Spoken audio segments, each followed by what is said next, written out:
talking about Democrat scams and hoaxes. He also reiterated some of this in the Oval Office, which you heard live here on Newsline yesterday. But he says their new scam is what we will forever call the Jeffrey Epstein hoax. And my past supporters have bought into this bull, hook, line, and sinker. They haven't learned their lesson and probably never will, even after being conned by the lunatic left for 8 years.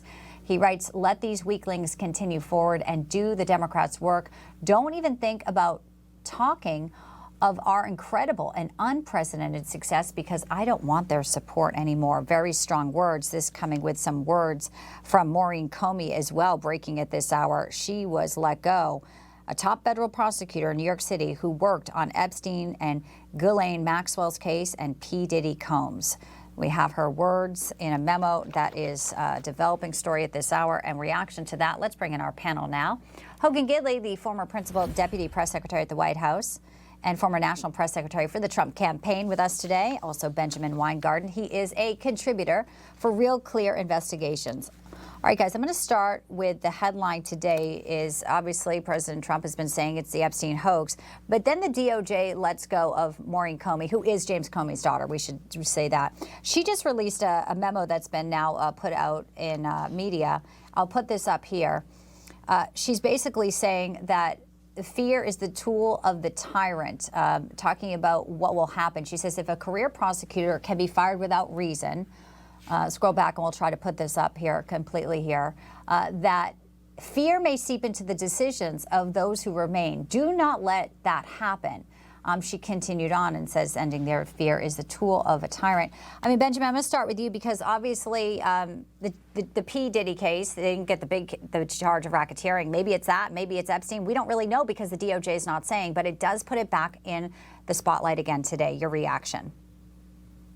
Well, first of all, like father, like daughter here when it comes to the Comeys, Yeah. and this sanctimonious perspective that she is entitled to work at the Justice Department that serves under Attorney General who's appointed by the president is ludicrous. And this is the same sort of worldview and mindset that seems to animate hundreds of thousands probably of those working in the administrative state who think that as unelected, unaccountable bureaucrats, they are there for life. There's no accountability, there's no oversight, and that they are entitled to their positions. And that is the exact sort of entitlement attitude that this administration has sought to challenge at every turn. Yeah. We don't know what the justification for letting her go was, despite the fact that, as you noted, you can argue that there were serious shortcomings in some of these high-profile cases that she prosecuted. But the bottom line is, you don't have an inalienable right to serve in one of these agencies. Right. Ultimately, you serve at the pleasure of the president. Supreme Court has made that clear, and they're going to keep making that clear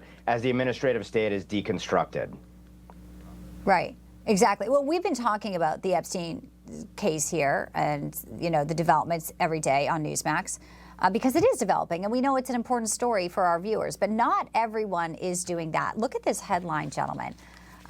You know, there is obviously some who will not be covering big developments like Comey's daughter and her comments today. I mean, Trump told MAGA to be quiet about Jeffrey Epstein. Fox News obeyed. Fox News falling in line with Trump's Epstein plea, but will the rest of MAGA media comply?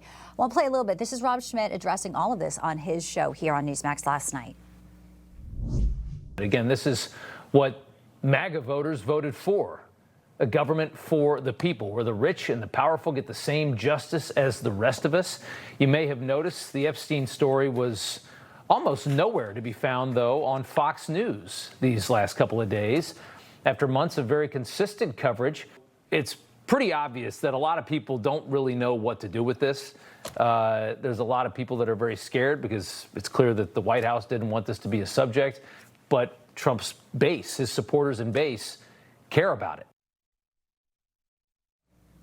I mean, Hogan, you were on the inside for messaging. So talk to us about, you know, how you think the messaging is when it comes to all of this and Fox News kind of making it disappear.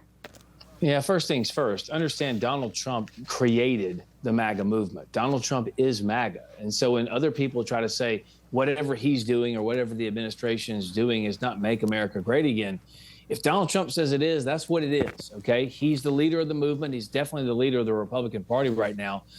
And I think it just comes down to trust. I know Pam Bondi. I worked with Pam Bondi in the first administration. We've been on boat parades together. She's a friend of mine. So is Kash Patel, doing a great job over at the FBI, as is Dan Bongino.